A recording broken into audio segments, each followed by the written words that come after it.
Menteri Badan Usaha Milik Negara Erick Thohir melaporkan ke Presiden Joko Widodo sebanyak 81 juta kaum milenial belum punya rumah.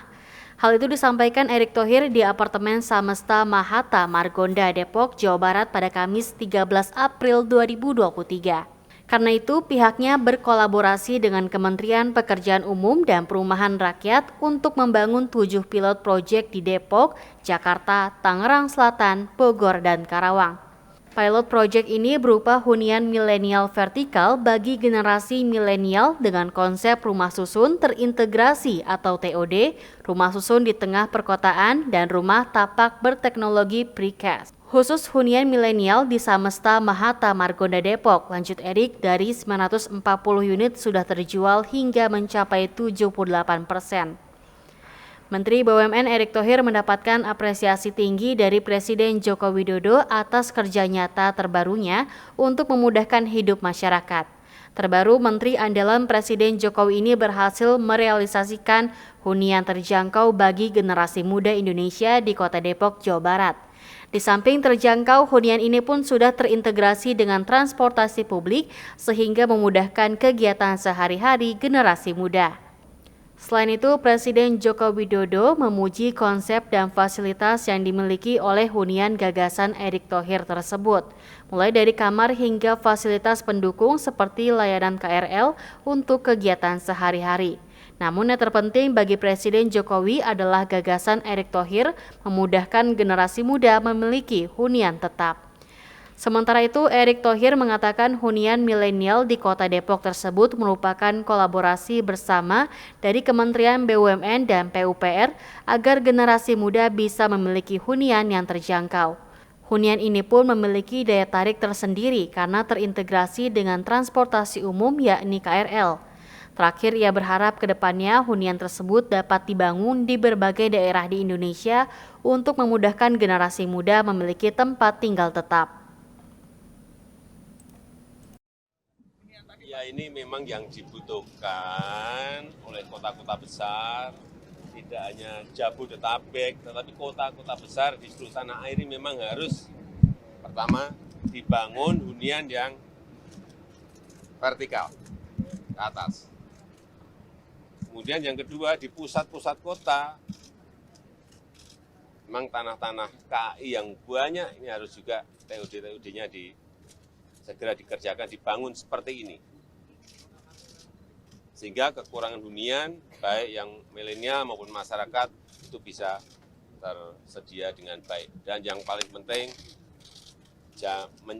cepat bisa menjangkau ke semua titik yang diinginkan. Seperti yang di sini, mau kuliah dekat, ke rumah sakit dekat, mau ke tengah kota, tinggal masuk ke KRL langsung udah 10-15 menit sampai. Saya kira ya, hunian yang terintegrasi dengan transportasi massal itu yang diperlukan. Tidak semuanya orang pakai mobil, semuanya beli mobil, semuanya, sehingga macet di mana-mana. Saya kira jangka panjang ini sebuah contoh yang baik.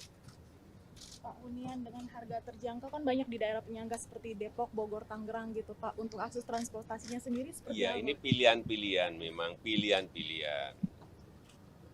Transportasi massal yang sudah tersedia, ini kan sudah ada KRL, ada kereta api, ada MRT, ada LRT, itu dulu yang sudah siap, yang titik-titik TOD-TOD yang siap, itu yang dibangun terlebih dahulu.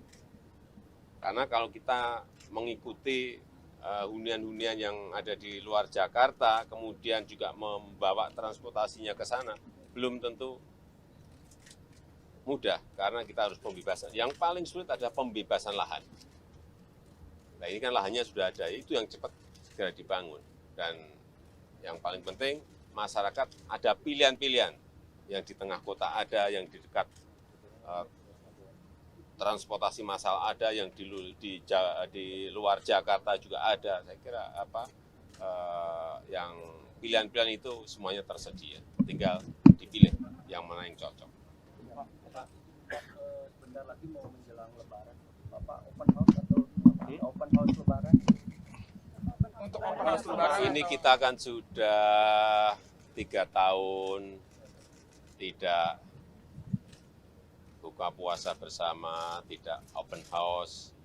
Saya memberikan keleluasaan untuk semuanya bisa berjumpa dengan keluarga besarnya, bisa berjumpa dengan sahabat-sahabatnya, bisa berjumpa dengan tetangga-tetangganya.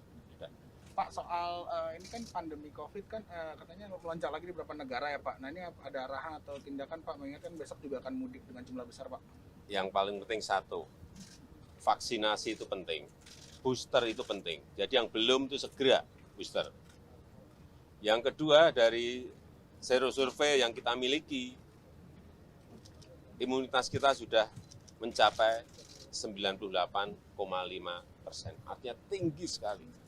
Tetapi juga hati-hati yang belum, sekali lagi, yang belum vaksin, apalagi yang belum booster, segera minta divaksin. Agar semuanya lingkungan kita terjaga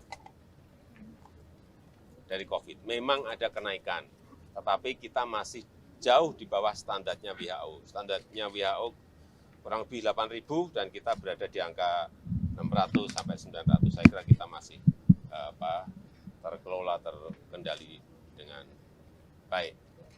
Pak, ada 81 juta milenial yang masih butuh rumah, Pak. Kira-kira untuk menyelesaikan masalah ini ke depan, terutama di daerah-daerah lain gimana? Ya tadi kan sudah saya perintah, tidak hanya di Jabodetabek, tapi di kota-kota lain, Surabaya, Medan, Semarang, Bandung, Makassar. Di semua kota yang sekarang sudah mati, di Palembang yang sudah mulai macet itu segera bangun TUD yang ada. Ada targetnya nggak Pak? Mungkin berapa hunian? Nanti tanyakan ke Pak Menteri Erik. Pak, terkait dengan hak keuangan untuk karyawan IKN, Pak, perpresnya apakah akan segera terbit? Hak keuangan untuk Ya kalau pegawai sampai di IKN. meja saya, detik itu juga saya tanda tangan.